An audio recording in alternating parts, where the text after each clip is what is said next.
नमस्कार साथियों, मेरा नाम है आर के सिंह। संस्कृति आईएएस के magazine summary and analysis series में आप सभी का स्वागत है। इस सीरीज के अंतर्गत आज के एपिसोड में हम बात करने वाले हैं जिस मैगजीन की, वो साइंस रिपोर्टर जनवरी 2025 की मैगजीन है और इसी मैगजीन में प्रकाशित जो महत्वपूर्ण आर्टिकल्स हैं उन पर हम बात करने के लिए आज उपस्थित हुए हैं। तो उन पर बात करेंगे और उनसे जुड़े हुए जो भी महत्वपूर्ण तथ्य होंगे जो कहीं ना कहीं आपके परीक्षा के दृष्टिकोण से, आपके आधारभूत समझ के दृष्टिकोण से महत्वपूर्ण होंगे, उन पर हम संक्षिप्त रूप से बात करेंगे। चलिए देखते हैं कौन कौन से महत्वपूर्ण आर्टिकल्स हैं। तो आज के इस एपिसोड में जो इस मैगजीन में सबसे महत्वपूर्ण आर्टिकल है वो है अंतर्राष्ट्रीय अंतरिक्ष स्टेशन। इसी शीर्षक के द्वारा ये आर्टिकल प्रकाशित हुआ है और ये बड़ा चर्चा में रहा है। चर्चा में क्यों रहा है, आप सभी न्यूज़ तो पहले ही पढ़े होंगे, क्योंकि जो अंतरिक्ष यात्रा है उसी से कहीं ना कहीं ये जुड़ता है, क्योंकि अपने देश की एक महत्वपूर्ण जो अंतरिक्ष यात्री हैं उनका भी संबंध इससे है। इस कारण से ये जो अंतर्राष्ट्रीय अंतरिक्ष स्टेशन है ये विशेष तौर पे देखें तो पिछले वर्ष और इस वर्ष भी देखें तो अब चर्चा में रहा है। तो इसी कारण से इसकी हम चर्चा कर रहे हैं और इससे जुड़े हुए जो महत्वपूर्ण बातें हैं कि अंतरिक्ष जो यात्राएं हैं, ये इनके जुड़े हुए जो भी घटनाएं हैं उनका एक आश्चर्यजनक कहीं ना कहीं जो मोड़ है वो देखने को मिला है। क्योंकि बोइंग जो बड़ी कंपनी है दुनिया की, इसके स्टार लाइनर जो अंतरिक्ष यान है, इसकी अप्रत्याशित जो तकनीकी विफलता है उसके कारण नासा के दो बड़े महत्वपूर्ण जो अंतरिक्ष यात्री हैं, जिनमें शामिल है सुनीता विलियम्स, और इन्हीं का जो संबंध है वो भारत से है, और दूसरे जो अंतरिक्ष यात्री हैं बुच विल्मोर, ये अंतर्राष्ट्रीय अंतरिक्ष स्टेशन में इस समय फंसे हुए हैं। क्योंकि कई सारे जो परीक्षण हैं उनको करने के लिए ये कह सकते हैं कि ये गए थे, कहाँ पर, अंतरिक्ष स्टेशन गए थे, लेकिन तकनीकी फेल्योर होने के कारण इनकी जो वापसी 8 दिनों में हो जानी थी अभी तक हो नहीं पाई है। लंबे समय से ये वहाँ पर फंसे हैं और इसी कारण से जो अंतर्राष्ट्रीय अंतरिक्ष यात्रा है, जो अंतर्राष्ट्रीय अंतरिक्ष स्टेशन है, वो कहीं ना कहीं चर्चा में है। और ये पूरा जो सिनेरियो है, जो घटनाक्रम है, ये विश्व के सबसे शक्तिशाली जो अंतरिक्ष एजेंसी है, कौन है, तो वो नासा है। कहीं ना कहीं उससे ये घटनाक्रम जुड़ता है और इस कारण से भी महत्वपूर्ण हो जाता है कि जो नासा है वो दुनिया में सबसे सक्षम, सबसे पावरफुल और अनुभवी कह सकते हैं कि दुनिया की अंतरिक्ष एजेंसी है। लेकिन उसके द्वारा भी इस तरह की कुछ भूल चूक हुई, जिस कारण से ये जो दो यात्री हैं इनका जो जीवन है कहीं ना कहीं यहाँ पर फंसा हुआ है, ये खतरे में है।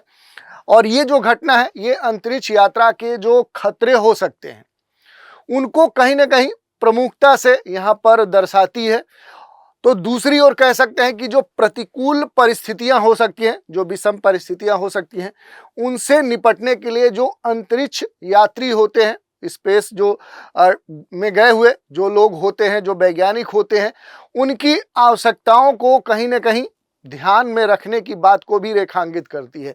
तो इसी कारण से कहीं ना कहीं ये जो आर्टिकल था ये बड़े स्तर पे चर्चा में बना रहा है। तो इसकी हम चर्चा करेंगे और इससे जुड़े हुए जो भी महत्वपूर्ण बातें हैं, जैसे अगर हम घटनाक्रम की बात करें कि आखिर ये जो अंतरिक्ष यात्री हैं कब वहां गए, कब से फंसे हुए हैं, क्या पूरा घटनाक्रम है। तो देखिए, वर्षों के विलंब के बाद भी 5 जून 2024 को, ये डेट देखिए, 5 जून 2024 को बोइंग कंपनी की जो स्टार लाइनर अंतरिक्ष यान है, इसकी पहली जो समानव परीक्षण उड़ान है ये प्रक्षेपित की गई। ये प्रक्षेपण हुआ, सक्सेसफुल तरीके से किया गया।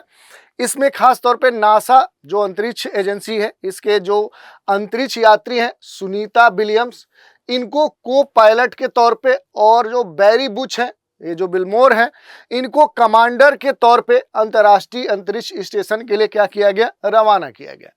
और अपने प्रक्षेपण के एक दिन बाद ही जो स्टार लाइनर है इसने सफलतापूर्वक अंतर्राष्ट्रीय जो अंतरिक्ष स्टेशन है उस पर डॉक किया। डॉक भी बड़ा ही महत्वपूर्ण है, डॉकिंग की जो प्रक्रिया है, और ये इसलिए भी महत्वपूर्ण हो जाता है कि अभी हाल ही में भारत ने जो डॉकिंग परीक्षण है वो किया है। डॉकिंग परीक्षण क्या होता है कि अंतरिक्ष में दो जो यान है उनको जोड़ने की जो प्रक्रिया है या उन्हें अलग करने की जो प्रक्रिया है, इसी को स्पेस डॉकिंग कहा जाता है। तो ये जो कह सकते हैं जो परीक्षण 5 जून 2024 को हुआ था स्टार लाइनर का, तो ये सफलतापूर्वक जाकर क्या हुआ, अंतरिक्ष जो स्टेशन है उससे जुड़ गया। इसके अलावा देखिए अगर हम बात करें तो बड़ा ही महत्वपूर्ण है, क्योंकि इसमें मूलतः तौर पे देखें तो 8 दिन की एक छोटी यात्रा इन दोनों अंतरिक्ष यात्रियों की थी। कितने दिन की थी, तो वो केवल 8 डेज के लिए पहले से निर्धारित थी। परंतु जो स्टार लाइनर, ये जो अंतरिक्ष यान है, इसमें जो प्रणोदन प्रणाली है उसमें कुछ तकनीकी खराब आ गई।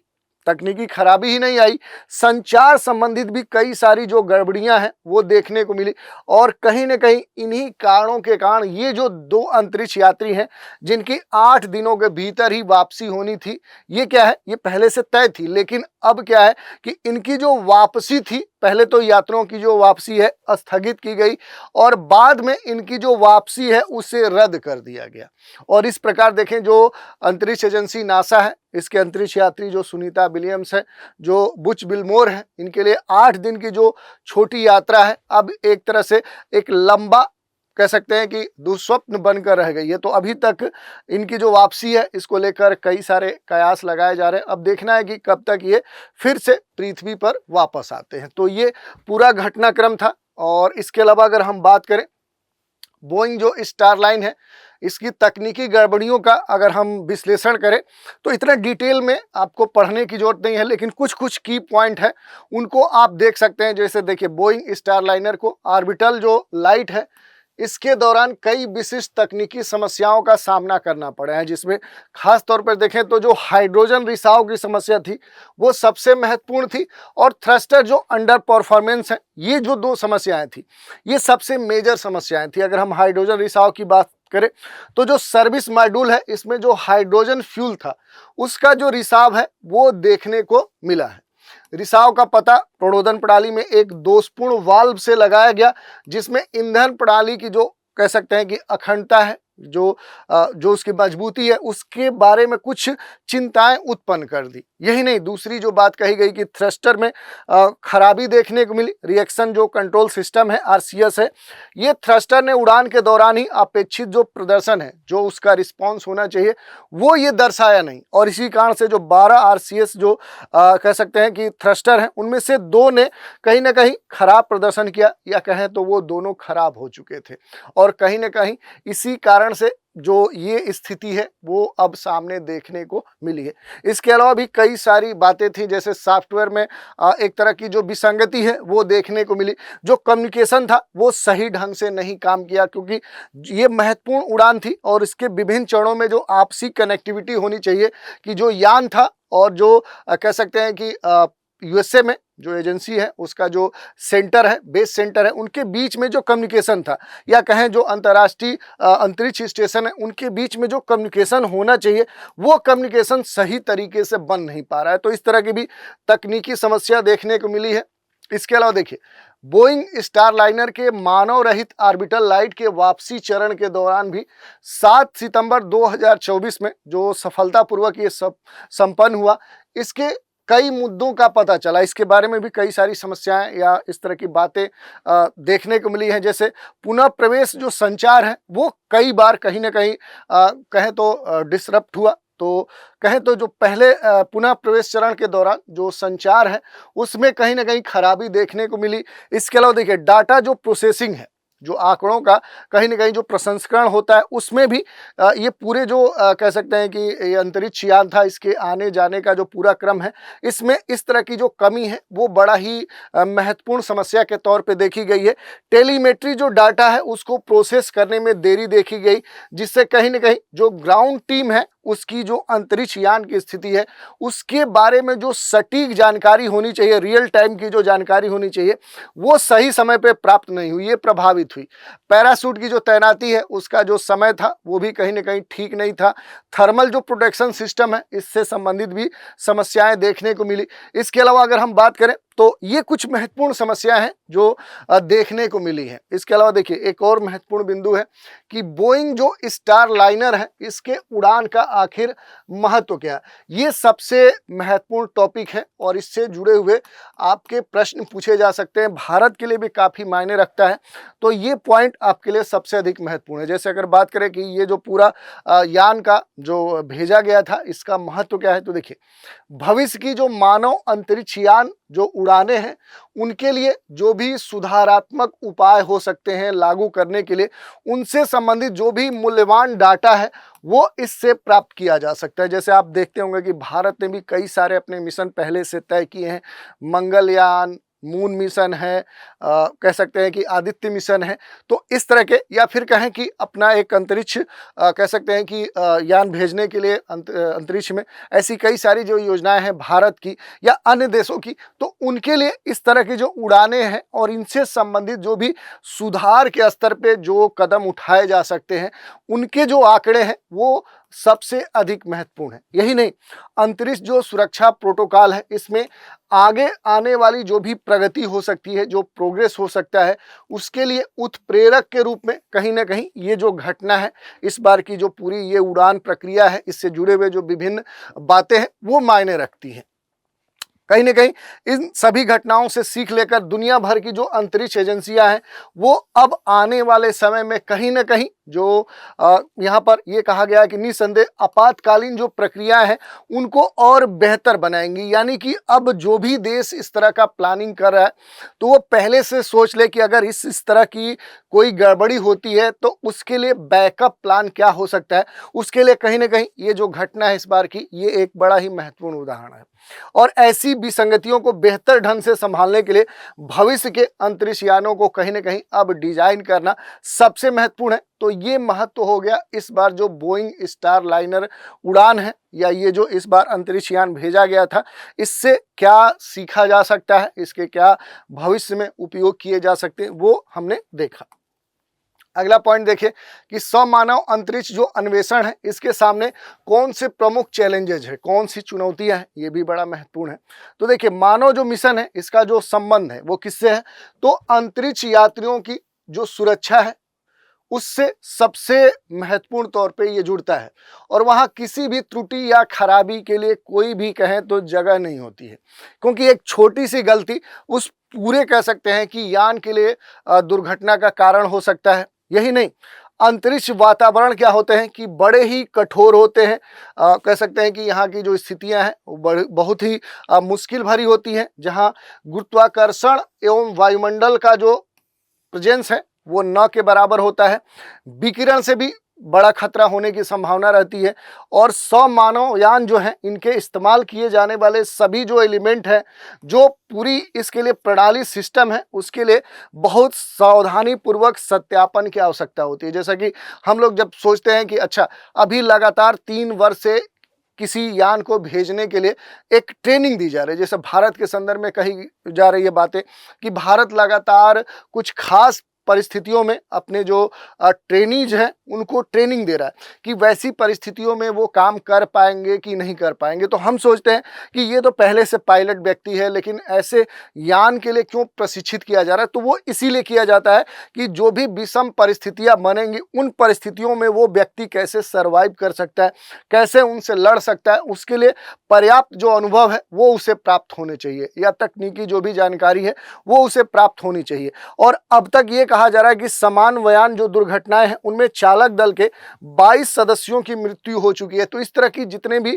अब तक इस तरह के जो यान प्रक्षेपित किए गए हैं इनसे संबंधित कई सारे जो चालक दल हैं वो कहीं ना कहीं उनकी डेथ हो चुकी है। इस कारण से इस तरह के जो भी अंतरिक्ष अन्वेषण है उनके सामने कई सारी चुनौतियां हैं। यही नहीं, अंतरिक्ष में जो फंसे होने की बात कही जा रही है ये एक मनोवैज्ञानिक पहलू भी है, क्योंकि मनोवैज्ञानिक पहलू के स्तर पे कहीं ना कहीं इसे कम करके आंका नहीं जा सकता, क्योंकि जो वहाँ पर है वही समझ सकता है कि उसके सामने कौन सी परिस्थिति है। यहाँ रहकर हम नहीं कह सकते कि अच्छा वो बहुत अच्छे से रह रहा है, वो तो अंतरिक्ष में है, सारी सुख सुविधाएं हैं, ऐसा तो कुछ नहीं है। ये उसके सामने परिस्थितियाँ क्या है वो वही बता सकता है। यद्यपि जो अंतरिक्ष यात्री होते हैं उनको लंबे समय तक अकेले रहने के लिए प्रॉपर ट्रेनिंग दी जाती है, लेकिन सुप्रशिक्षित व्यक्ति भी कह सकते हैं कि अनअपेक्षित जो अनिश्चितता का जो माहौल है उसमें कहीं ना कहीं तनावग्रस्त हो सकता है। जैसे ये दोनों फंसे हुए हैं तो इनके सामने एक तरह से माइग्रेन की समस्या, तनाव की समस्या या इस तरह के डिसऑर्डर होने की समस्या देखने को मिल सकती है। तो ये बातें हमने देखी। इसके अलावा देखिए, अगर हम बात करें तो अंतर्राष्ट्रीय जो अंतरिक्ष स्टेशन है उसके बारे में यहाँ पर डिटेल से जानकारी दी गई है। आप पहले भी बहुत सारी चीज़ें पढ़ चुके हैं। जो इंटरनेशनल स्पेस स्टेशन है, थोड़ा सा इसके बारे में देखिए। तो ये जो अंतर्राष्ट्रीय अंतरिक्ष स्टेशन है ये निम्न भू कक्षा में रहने योग्य एक कृत्रिम क्या है, उपग्रह है। लो ऑर्बिट में कहीं ना कहीं इसे स्थापित किया गया है और ये अंतरिक्ष में मानव के द्वारा स्थापित अब तक की सबसे बड़ी और जटिल संरचना है, जो कहीं ना कहीं 16 देशों का ये प्रतिनिधित्व करती है। इसके अलावा देखें तो यहाँ पर ये बात कही जा रही है कि ये जो 16 देशों का प्रतिनिधित्व करने वाली 5 अग्रणी जो अंतरिक्ष एजेंसीज हैं उनके बीच में ये उसके जो वैज्ञानिक हैं उन वैज्ञानिकों के बीच में तकनीकी सहयोग का ही परिणाम है कि आज स्पेस में अंतरिक्ष स्टेशन बना हुआ है। उससे संबंधित बड़े स्तर पे परीक्षण हो रहे हैं और लगातार ये प्रक्रिया जारी है। उसमें कौन से महत्वपूर्ण जो 5 अंतरिक्ष एजेंसियां हैं वो शामिल हैं, तो देखिए इसमें सबसे जो महत्वपूर्ण है वो नासा है, national aeronautics and space administration. ये कहें तो यूएसए से जुड़ी हुई है, अमेरिका की अंतरिक्ष एजेंसी है। Roscosmos, Russian state corporation for space activities, रूस से जुड़ी हुई है। जाक्सा जो अंतरिक्ष एजेंसी है, जापान एरोस्पेस एक्सप्लोरेशन एजेंसी है, जापान की है। और जो यूरोपीय स्पेस एजेंसी है, यूरोपीय यूनियन की है। और कनाडाई जो स्पेस एजेंसी CSA है। तो ये 5 एजेंसियां हैं, नासा, रोसकोस्मोस, जाक्सा, ईसा और CSS। ये पांचों मिलकर क्या है कि अंतरिक्ष जो स्टेशन है अंतर्राष्ट्रीय उसके लिए लगातार काम कर रही हैं। उनसे जुड़े हुए जो भी वैज्ञानिक परीक्षण हैं उन पर काम करती हैं, जो भी उससे संबंधित गतिविधियां वो मिलकर ये संपादित करती हैं। इसके अलावा अंतरिक्ष स्टेशन का जो स्वामित्व है, जो उपयोग है, ये अंतर सरकारी संधि और समझौते के द्वारा किया जाता है। इसके लिए प्रॉपर एक असाइनमेंट बना है, एग्रीमेंट बना है। और अंतरिक्ष स्टेशन जो है ये मानव शरीर पर अंतरिक्ष जो जोखिम है उसके दीर्घकालीन जो प्रभाव हैं उनके बारे में बहुमूल्य जो जानकारियां हैं वो भी प्रदान करता है। तो इस तरह से पूरा डिटेल में हमने देखा कि यहाँ पर जो अंतर्राष्ट्रीय जो स्पेस कह सकते हैं सेंटर है वो क्या है, उससे जुड़े हुए जो महत्वपूर्ण बातें हैं उन पर भी हमने चर्चा की। अब अगला आर्टिकल है, इसकी चर्चा कर लेते हैं। ये है अग्निकुल का अग्निबाण, भारतीय अंतरिक्ष में निजी क्षेत्र। ये देखिए, ये आर्टिकल का शीर्षक है, बड़ा ही महत्वपूर्ण है क्योंकि इसलिए ये चर्चा में था कि चेन्नई की जो अंतरिक्ष स्टार्टअप अग्निकुल जो कॉस्मोस है उसने 30 मई 2024, ये जो डेट है ये बड़ा महत्वपूर्ण है।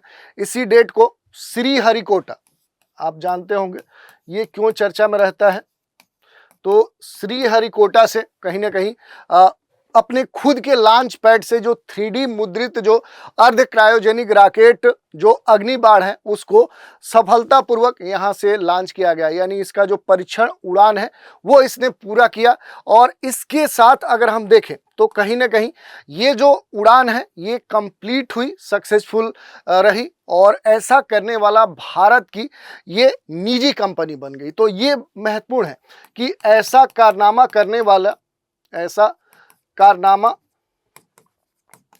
वाली भारत की ये पहली महत्वपूर्ण निजी कंपनी बन गई। क्योंकि अगर हम देखें तो अभी तक भारत में जो इसरो है वही इस तरह के जो भी संचालन है वो करते आया है। और अग्निकुल जो कॉस्मोस है इसका 22 मार्च 2024 के बाद जो अग्निबाण उपकक्षीय प्रौद्योगिकी प्रदर्शक है उसको भी सफलतापूर्वक लॉन्च करने का ये जो 5वां प्रयास था, जिसे कहीं ना कहीं भारत की जो स्वदेशी अंतरिक्ष प्रौद्योगिकी के विकास में एक महत्वपूर्ण जो कह सकते हैं मील का पत्थर है वो प्राप्त कर लिया गया। कहीं ना कहीं ये सफलतापूर्वक विकास में एक महत्वपूर्ण उपलब्धि के तौर पे अब जाना जाएगा। तो इस कारण से ये पूरा मामला महत्वपूर्ण रहा है। इसके अलावा देखिए, अगर हम बात करें अग्निबाण रॉकेट की जो प्रमुख विशेषताएं हैं इन पर हम चर्चा कर लेते हैं।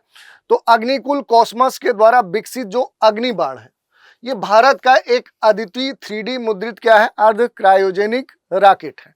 जो पूरी तरह से वेल्डिंग के बिना निर्मित है। ये निर्माण प्रक्रिया को सरल और तेज बनाता है। इसी कारण से इस तरह की प्रक्रिया को यहाँ पर अपनाया गया है। और ये जो रॉकेट है ये अपने लचीलेपन के लिए जाना जाता है, क्योंकि इसे किसी भी लॉन्च पैड से क्या किया जा सकता है, लॉन्च किया जा सकता है। तो ये महत्वपूर्ण है। इसके बाद किसी भी रॉकेट पर ये स्थापित किया जा सकता है। ये इसकी जो विशेषता है ये इसे यूनिक बनाती है। और रॉकेट को अंततः जो भारत का श्रीहरिकोटा है इसके सतीश धवन अंतरिक्ष केंद्र में स्थित भारत के सबसे पहले निजी लॉन्च पैड जो ALP-01 है उससे लॉन्च किया गया, जो भारत के अंतरिक्ष उद्योग में एक निजी क्षेत्र की प्रगति को दर्शाता है। तो ये भारत में जो निजी क्षेत्र है उसके बढ़ते प्रभाव को भी दर्शाता है। और यही नहीं, अगर अग्निबाण की बात करें तो अग्निबाण को किसी भी लॉन्च पैड पर आसानी से स्थापित भी किया जा सकता है और इसे लॉन्च भी किया जा सकता है। इसका लचीलापन इसे विभिन्न स्थानों से लॉन्च करने की जो सुविधा है वो प्रदान करते हैं। ये 100 किलोग्राम तक के पेलोड को और 700 किलोमीटर की जो कक्षीय ऊंचाई है उस तक भेजने की कहीं ना कहीं क्षमता इसमें निर्धारित की गई है।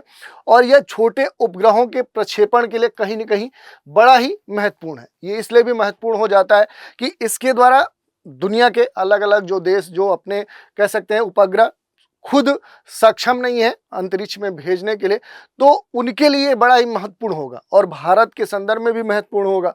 अग्निबाण का जो डिजाइन मॉड्यूल है, ये मॉड्यूलर जो है जिसे आवश्यकता अनुसार अलग अलग मिशन के लिए अनुकूलित किया जा सकता है, ये भी इसका जो फीचर है ये महत्वपूर्ण है।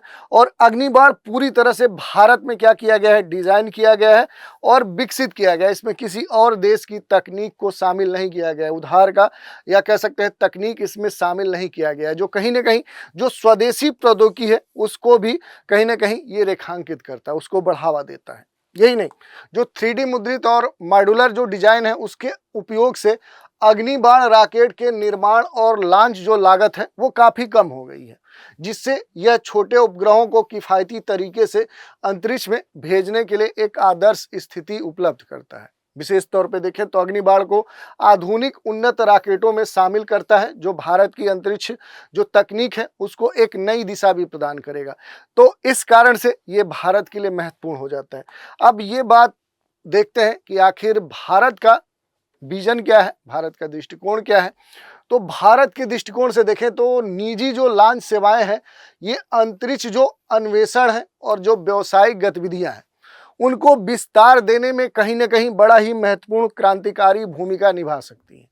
भारतीय जो अंतरिक्ष अनुसंधान संगठन इसरो है, इसने अब तक देखें तो कई वर्षों से भारत के अंतरिक्ष कार्यक्रम में अग्रणी भूमिका निभाई है, लेकिन अब निजी जो क्षेत्र हैं उनकी जो भागीदारी है इससे भारत की जो अंतरिक्ष क्षमताएं हैं वो बहुत बढ़ जाएंगी, क्योंकि अभी तक गवर्नमेंट के स्तर पे ही इसे अब तक रेगुलेट किया जाता रहा है। लेकिन इस क्षेत्र में अगर निजी क्षेत्र प्राइवेट सेक्टर अगर एंट्री करते हैं तो कहीं ना कहीं इस क्षेत्र का जो विस्तार होगा, इसमें जो इंफ्रास्ट्रक्चर का कहीं ना कहीं जो विस्तार होगा वो पहले से कहीं और अधिक होगा। और भारत में कहीं ना कहीं जो अंतरिक्ष क्षेत्र है उसमें जो विकास है, जो प्रगति है वो और तेजी से होगा। तो इस कारण से ये महत्वपूर्ण है। यही नहीं, निजी क्षेत्र की जो भागीदारी है उससे भारत की जो अंतरिक्ष की जो क्षमताएं हैं वो बढ़ सकती हैं। उसके कई सारे कारण हैं जैसे आपके सामने दिए गए हैं। अंतरिक्ष उद्योग में आत्मनिर्भरता बढ़ेगी, क्योंकि कहीं ना कहीं जो निजी क्षेत्र है उनकी जो भागीदारी है वो होने से अंतरिक्ष जो इंडस्ट्री है इसमें आत्मनिर्भरता आएगी। निजी जो लॉन्च सेवाएं हैं ये सेवाएं भारत को आत्मनिर्भर बनाने में कहीं ना कहीं मदद देंगी। स्वदेशी जो तकनीक है, इंडिजिनस जो टेक्नोलॉजी है, जो नवाचार है, इनोवेशन है, उसके साथ ही भारतीय जो कंपनियां हैं अब रॉकेट और उपग्रह का क्या करेंगी, निर्माण करेंगी, उनका प्रक्षेपण तेजी से कर पाएंगी, जिससे कहीं ना कहीं विदेशी जो लॉन्च सेवाएं हैं उन पर जो हम निर्भर रहते हैं वो निर्भरता कहीं ना कहीं कम होगी।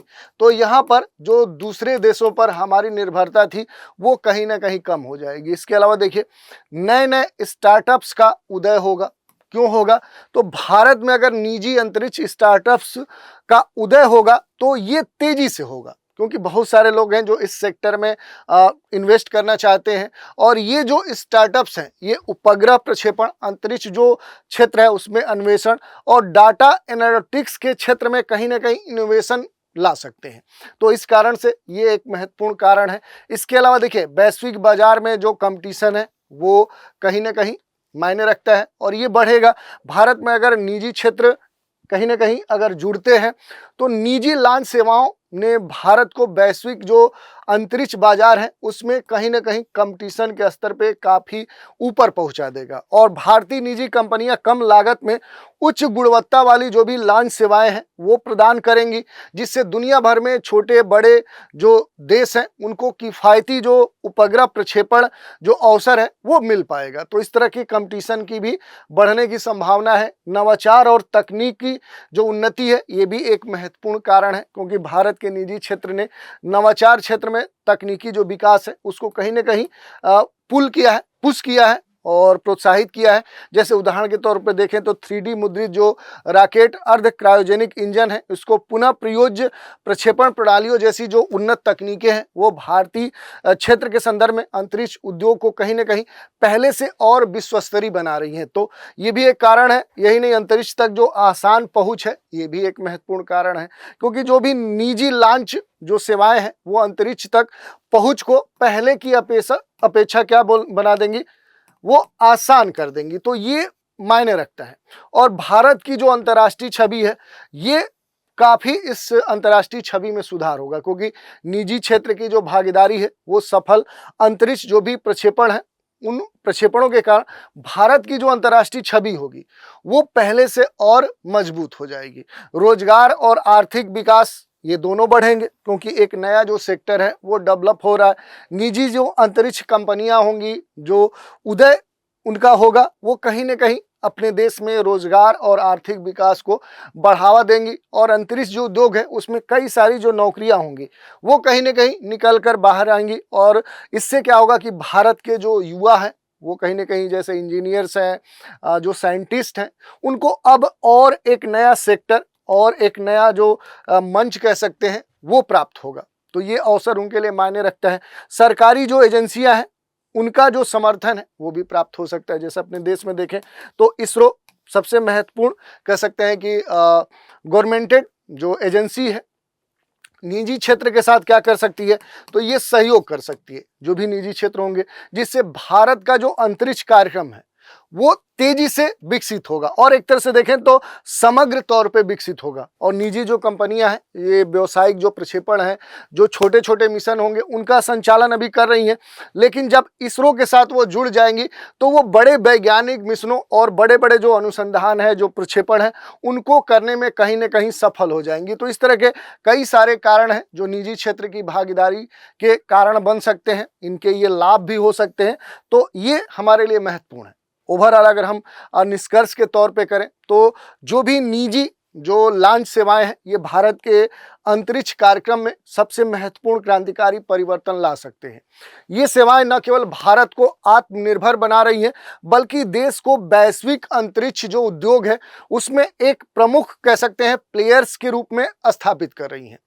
नवाचार, इनोवेशन, जो कुशलता है, जो कौशल है, जो कम लागत है, अंतर्राष्ट्रीय जो कंपटीशन है, जो प्रतिस्पर्धा है, या भारत का जो निजी अंतरिक्ष क्षेत्र है, इनमें आने वाले वर्षों में देखें तो अब जो कंपटीशन है, जो भूमिका है वो धीरे धीरे बढ़ती जाएगी। और इसमें भारत की जो भूमिका है वो तभी महत्वपूर्ण हो पाएगी जब इस तरह के जो नए नए पहल हैं उनको शामिल किया जाएगा।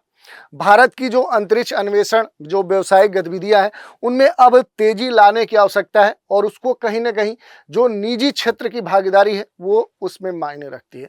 तो इस तरह से ये पूरा आर्टिकल्स हमने देखा और इससे जुड़े हुए जो भी महत्वपूर्ण पहलू है उन पर भी हमने बात की। अब एक और आर्टिकल है, इसकी चर्चा कर लेते हैं। यह है पौधा संरक्षण व उन्नत प्रजाति विकास और ILP मार्कर। ये इसी मार्कर की बात हम कर रहे हैं और ये चर्चा में है। पौधा संरक्षण और उन्नत प्रजाति का जो विकास है उसको कैसे किया जा सकता है और इसमें जो ILP जो मार्कर है आखिर इसका क्या योगदान हो सकता है। तो ये सारे बिंदु हैं जिन पर हम चर्चा करेंगे। ये क्यों आर्टिकल इसमें प्रकाशित किया गया था। तो देखिए, जो डीएनए होता है, डीऑक्सीराइबो न्यूक्लिक एसिड, ये जीवित प्राणियों में पाया जाने वाला आनुवांशिक क्या है, ये पदार्थ है। और कहीं ना कहीं अगर हम डीएनए की बात करें तो डीएनए की आनुवांशिक जानकारी को हम दो विशेषताओं से समझ सकते हैं। पहला होता है कि यह एक पॉलीमर है जो कहीं ना कहीं डबल हेलिकल स्ट्रिंग के माध्यम से आप देखेंगे तो ये उसके रूप में यहाँ पर मौजूद होता है। दूसरा, एक टैप जिसमें आनुवांशिक जो सूचना होती है, जो इंफॉर्मेशन होता है, वो यहाँ पर संग्रहित होता है, जो कहीं ना कहीं राइबो न्यूक्लियर जो एसिड है, आरएनए है, और जो प्रोटीन अणु हैं उनके सीक्वेंस को एनकोड करता है और मूल रूप से सूचना को पैकेज और एक्सेसिबल रूप में संग्रहित करने की ये क्या करता है, परमिशन भी प्रदान करता है।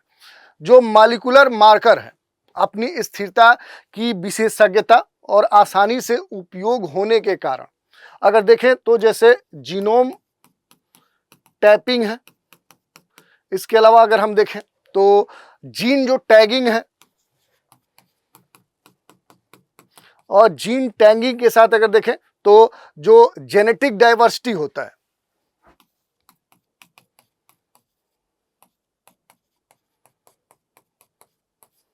जो जेनेटिक के स्तर पे जो विविधता हो सकती है, और फाइलोजेनेटिक जो एनालिसिस होता है, और इसके अलावा जो फोरेंसिक जांच होते हैं, खासतौर पे अलग अलग जो मामले देखने को मिलते हैं, तो ऐसे विभिन्न घटनाक्रम में विभिन्न प्रकार के जो अनुप्रयोग हैं उनके लिए बेहतर उपकरण ये माने जाते हैं। कौन? तो जो मॉलिक्यूलर मार्कर होते हैं, इनकी जो अपनी स्थिरता है वो मायने रखती है, और विभिन्न ऐसे जो अलग अलग क्रियाएं हैं इनमें इनका महत्वपूर्ण रोल होता है। तो थोड़ा सा इन मार्कर के बारे में हम देखते हैं। यहाँ पर जो ILP हम मार्कर की चर्चा कर रहे हैं, इसका पूरा नाम हो गया इंट्रोन लेथ पॉलीमॉर्फिज्म। जो ILP है ये एक नवीन कह सकते हैं टेक्नोलॉजी है, तकनीक है, जो कहीं ना कहीं एक्सॉन इंट्रोन जीन की जो संरचनात्मक विशेषता है उसके आधार पर जो आणविक मार्कर है इसकी उत्पत्ति निर्धारित करने में कहीं ना कहीं सक्षम है। और ये जो मार्कर है ये दो तत्वों एक्सान और इंट्रोन के विकास की विभिन्न दर को कहीं ना कहीं उपयोग करता है, जिसके रिजल्ट के तौर पे संरक्षित जो एक्सॉन है ये न्यूक्लियोटाइड सीक्वेंसिंग अधिक परिवर्तनशील जो इंट्रोन सीक्वेंस है उससे दृढ़ता से मजबूती से जुड़ता है, और ये उन आनुवांशिक स्थानों पर होने के लिए दिखाया जाता है जो कहीं ना कहीं हाउस कीपिंग जो जीनों है इसको कहीं ना कहीं कोड कर सकता है। तो इस कारण से ये चर्चा में है। इसके अलावा अगर हम देखें तो इसकी कई सारी विशेषताएं यहाँ पर बताई गई हैं। जैसे ILP एक ऐसा मार्कर है जो कहीं ना कहीं किसी की जीन क्षेत्र में जो पॉलीमॉर्फिज्म है इसकी पहचान करता है, जबकि इसके इतर जो अन्य मार्कर हैं उनकी खोज जीनोम जो रीजन है उसमें की गई है। ILP जो मार्कर है इसका विकास सबसे ज़्यादा स्थिर जो इंट्रोन है इन पर किया जाता है, क्योंकि इंट्रोन एक्सान की तुलना में ज़्यादा जो पॉलीमॉर्फिज्म है वो होते हैं।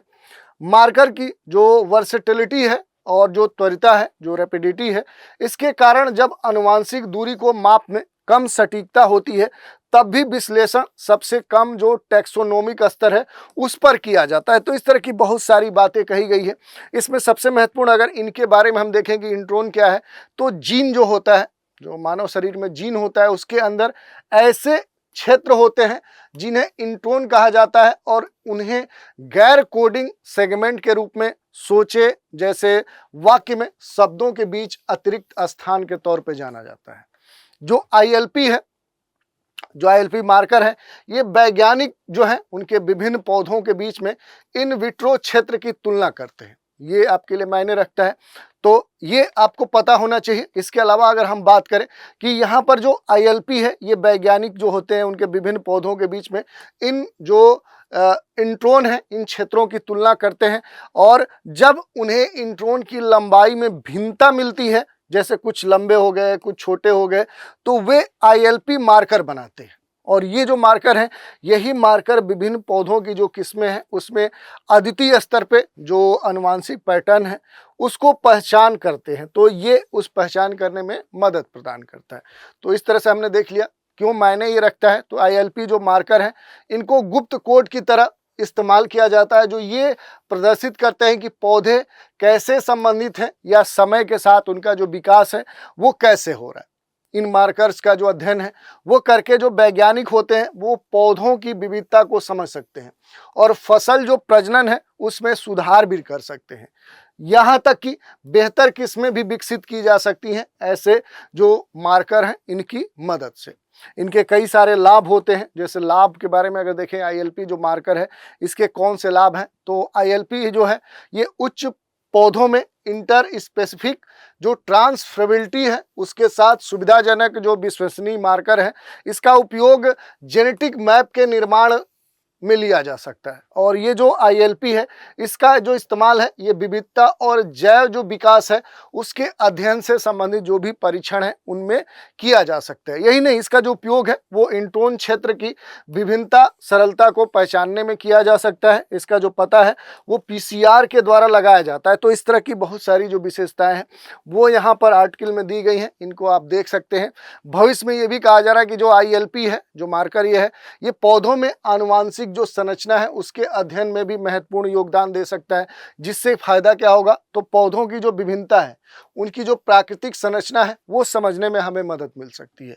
पौधों की जो प्रतिरक्षा जो क्षमता है वो बढ़ाने में और इनकी जो उत्पादकता है ये सुधारने में भी ILP जो मार्कर है ये महत्वपूर्ण भूमिका निभा सकता है। यही नहीं, ILP की जो तकनीक है ये पौधों में विकासशीलता के क्षेत्र में नवाचार ला सकती है, जिससे कहीं ना कहीं उनकी जो आनुवांशिक प्रवृत्तियां हैं और जो जीनोम है उसकी जो समझ है वो और विकसित हो सकती है। तो ऐसे कई सारे जो लाभ हैं वो इस ILP मार्कर के हैं। तो इस तरह से आज के एपिसोड में हमने साइंस रिपोर्टर में प्रकाशित जो महत्वपूर्ण आर्टिकल हमें समझ में आए उन पर हमने डिस्कस किया, उनसे जुड़े हुए जो भी संबंधित तथ्य हैं उन पर भी प्रकाश डाला। तो आज के एपिसोड में इतना ही। इस सीरीज के अगले एपिसोड में अगले महीने की जो महत्वपूर्ण मैगजीन्स हैं उनकी महत्वपूर्ण जो आर्टिकल्स होंगे उनके साथ फिर आपके सामने उपस्थित होंगे और उन पर चर्चा करेंगे। लेकिन आज के एपिसोड में इतना ही। आप सभी हमारे साथ बने रहें, इसके लिए धन्यवाद।